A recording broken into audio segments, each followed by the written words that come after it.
It's literally like we have our own Instagram or TikTok algorithm in our brain.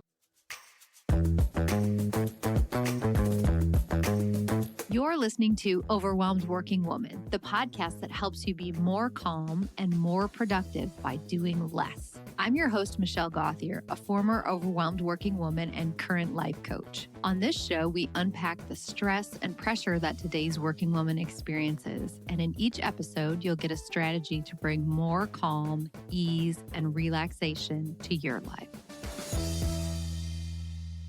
Hi, friend. Thanks for joining today. Something that I hear a lot from my clients and just people in general who are feeling overwhelmed is the idea that I will feel less overwhelmed when X happens, whatever X happens to be. So maybe it's like my kids get older, or I finally get their promotion, or I get a new boss, or when I'm making a certain amount of money. And that's exactly what happened to my guest today, Madison Aldini. She went from being $70,000 in debt, and she worked really hard and got to the point where she was making six figures in her job and paid off all of her debt. And theoretically, she had plenty, but even when she hit her income goal, she found herself stuck in the same cycle of stress and overwhelm, and realized that the problem wasn't the paycheck. It was her mindset that was built on scarcity and hustle and self-doubt. When you listen to this episode today, you'll learn the surprising reason that money does not solve overwhelm and how your subconscious money beliefs are shaping your reality, whether you know it or not. You'll learn how to know it in this episode, and of course, what to do about it so that you can start living with a new money mindset now, which will, of course, reduce the stress and overwhelm in your life. So if you've ever been stuck in the thinking of once I get there, I'll feel better, I'll feel less stressed, I'll feel overwhelmed, this conversation is for you. Okay, Madison, hello and welcome, and thank you so much for joining us today. I'm excited to have you on. I know. I'm so excited. We got connected through a mutual friend, and I feel like it was just like an instant good connection. We were like, oh, Yes. we are of similar kin, same vibe, same kind of Yes. women. Yeah. Yes, absolutely. Okay, let's start with you and your story. How did you go from minus 70 to six figures, and how did that change your career? Just sort of give us a brief overview on your own story.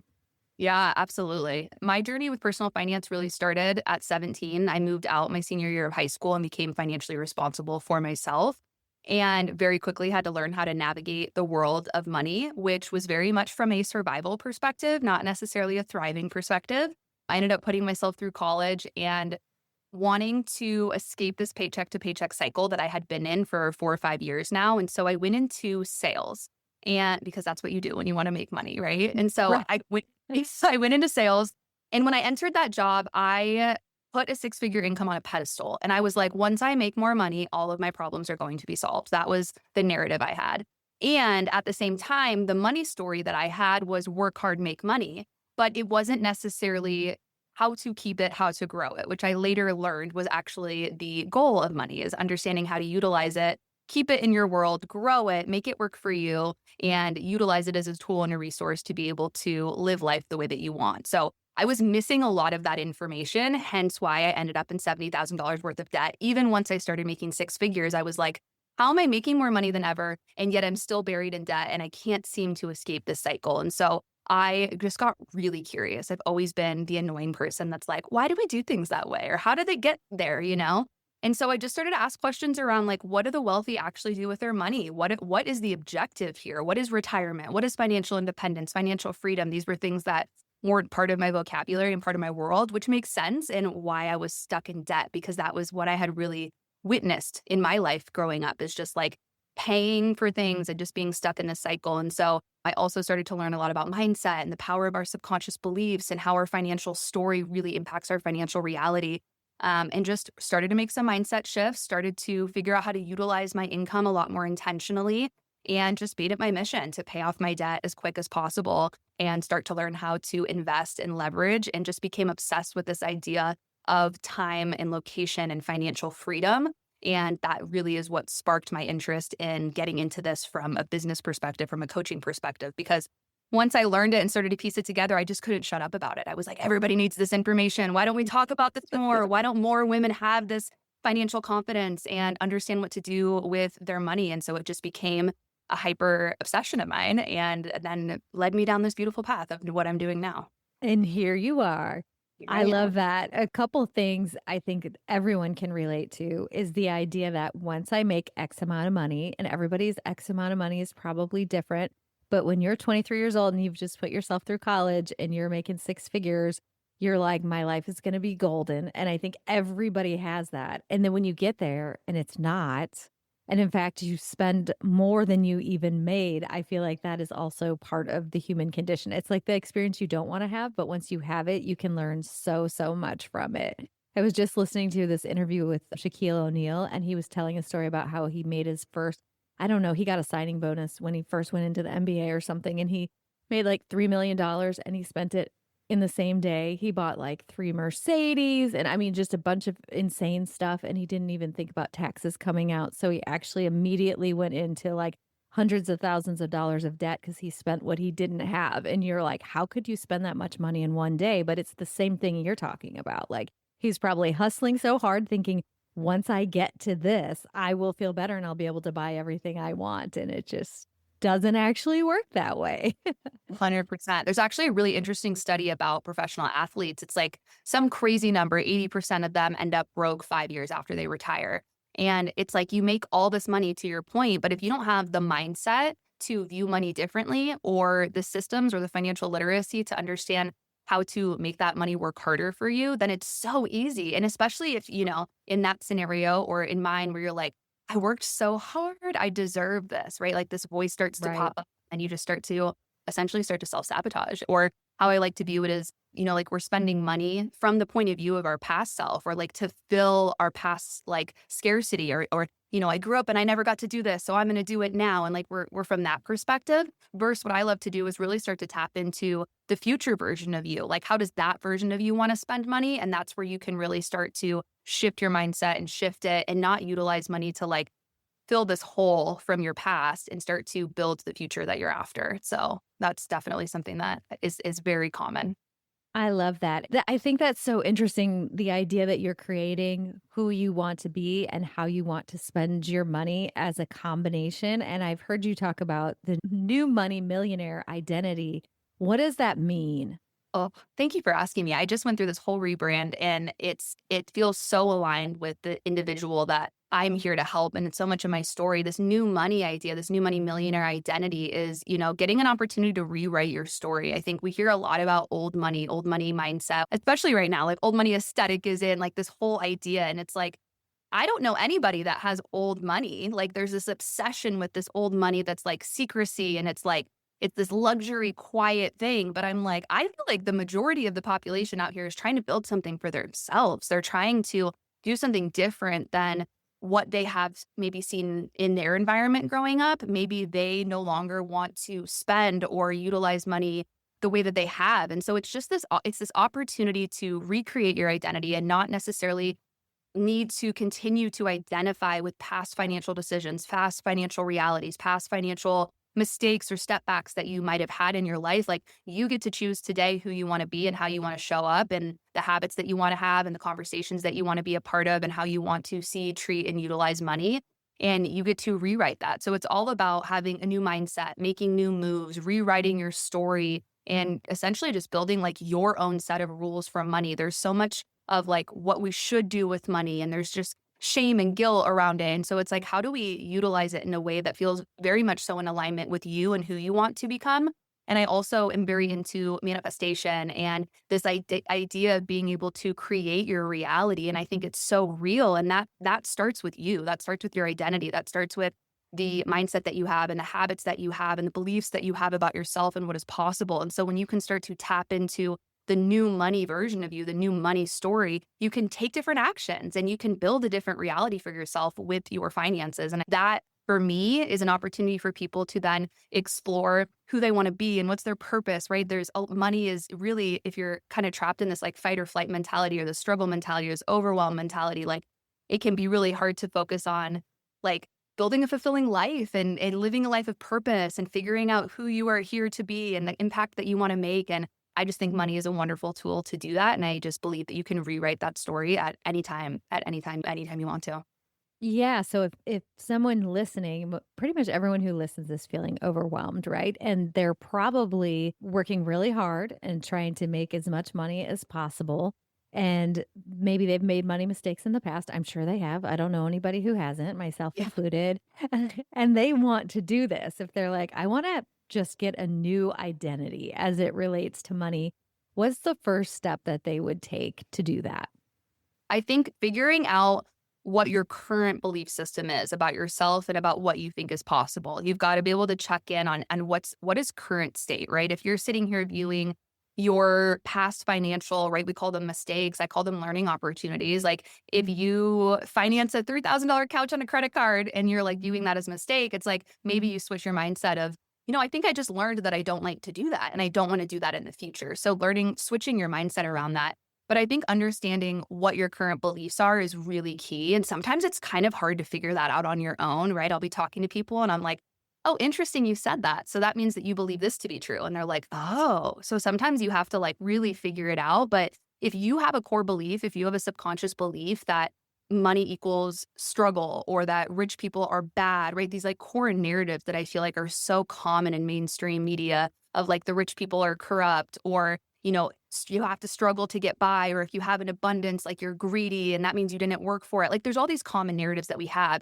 And if you believe that to be true about yourself, then it's going to continue to show up in your future. And so figuring out what is current state for you and then figuring out what you would rather believe to be true is a really powerful opportunity because once you figure out what you want to be true for you, you can go find proof about that. Like you can go find actual evidence, and our brains love evidence. Once we know that something is real or possible or attainable, we get to start to move into a solution-based method where we're like, okay, it's possible. Now, how can it be possible for me? So I think switching that mindset is really huge. And then also just really asking yourself, like, who is the version of you that has everything that you want, right? Like, how does she show up? What are her skills? What are her habits?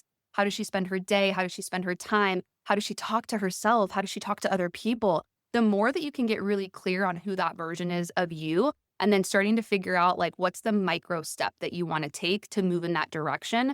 We know that habits are built over time and they're built in these like small decisions that you're just slowly going to rewire the way that you think about money, rewire the way that you treat money, right? So if you're overwhelmed with your finances and you're caught in like a avoidant tendency, a lot of people fall into avoidance where they're just like not checking their bank accounts or not really looking at their credit card statements, and you want your identity to be like, I am someone who is competent and in control and I know where it's going. Like build a micro habit of implementing a finance tracker, opening up your bank account, setting like a money date every week or every month where you can start to romanticize and start to build a better relationship with your money so that you can move out of overwhelm and start to tap into this identity of the version of you who is in control of that and can face her finances and can start to do something different and change it so that you can start to tap into that new money millionaire mentality.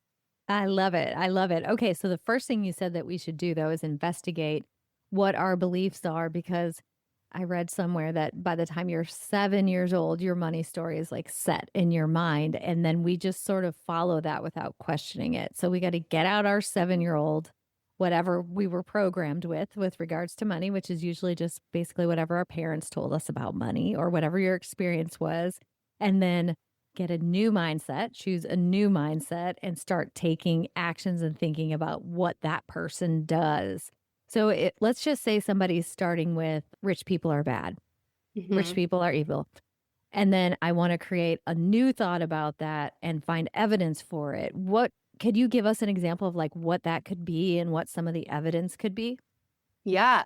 I feel like figuring out where that came from could be really huge. And I think the important thing to notice too, so our subconscious beliefs are formed between 0 and 7 because of how our brain is developing. And I think that's really important to understand because our prefrontal cortex is not fully developed. Like it's not even like there yet. And that's where we utilize logic. So a lot of times we're forming our beliefs around the world at a time in our life where we can't even think with logic. So sometimes an example could be like you see your parents arguing and they're holding a receipt. And so you're just assuming that they're fighting about money, or maybe your dad bought you something at the store and you're like, oh, they must be fighting about that. But it's so unrelated, but you're just kind of, you're filing that away. Right.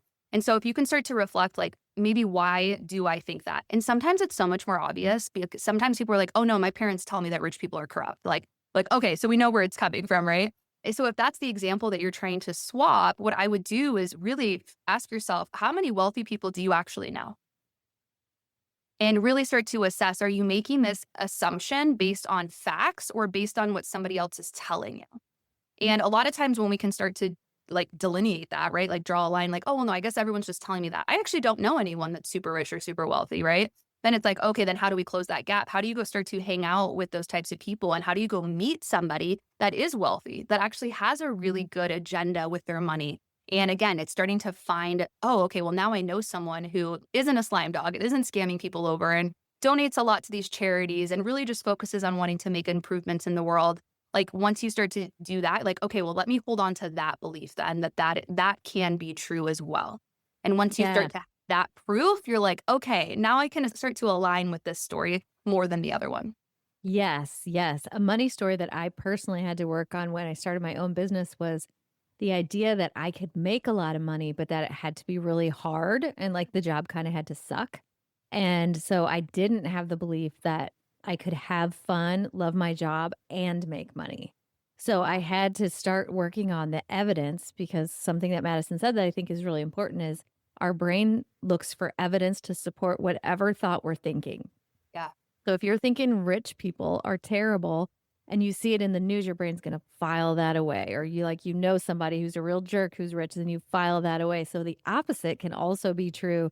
So I started saying to myself at the end of a workday, I can't believe that I just made whatever the amount of money was Yeah. doing this job that I absolutely love. And I had so much fun today doing my work. And so I had to, and then I started surrounding myself with people who also are making lots of money doing things that they love and putting good out into the world.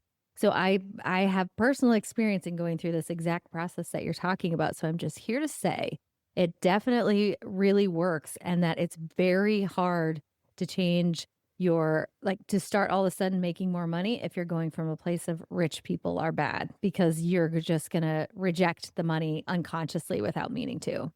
100% because you don't think you're a bad person. And if you think that you have to be a bad person to have this money, then why would you let yourself have this identity of being a bad person? And I think what you mentioned is so important to know. This is like the neuroscience behind manifestation, if you will. Our brain is processing like 11 million bits of information in a day or in a second, some crazy amount of information. You can't process all of that. So we have this part of our brain called the reticular activating system that is essentially a filter for information that's coming into your brain. And that information is either going to be deleted, distorted, or generalized based on your viewpoint and your beliefs about the world. So exactly what we're talking about here. Like if you think that it's really hard to make money, if you think rich people are bad, if you think you have to struggle to get by, you're going to go out into the world with that belief. Your brain is going to find all of the evidence to prove you correct.